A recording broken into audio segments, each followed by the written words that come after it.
тура мағынада емес. Сол кішкене қарным тойып тұр бүгін, өте жақсы бір жұп болатын сияқты деген ниеттемін бүгін. Сол тек қана жақсылық тілеймін. Рахмет. Асқар, Алтынай, қош келдіңіз. Қош көрдік. Сізге сұрағым, жалпы егер осы жоба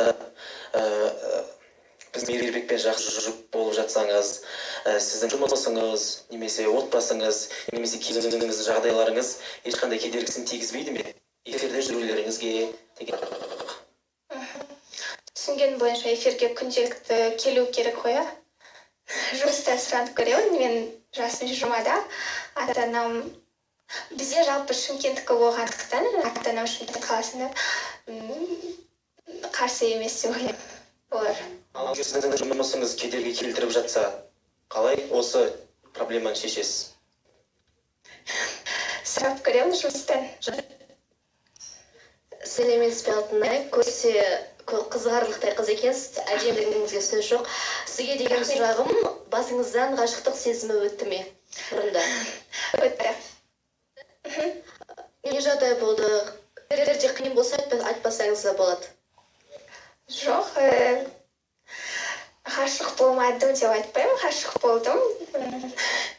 Ал былай айтып беретіндей Мен жүрегімді тыңда, бекер уақыт өткізбей, өзім білесін не істерді. Алтынай, қазіргі таңда кімдермен тұрасыз? Ата-анаңызбен ба? Қай жерде тұрасыз? Қай қаладан келдіңіз?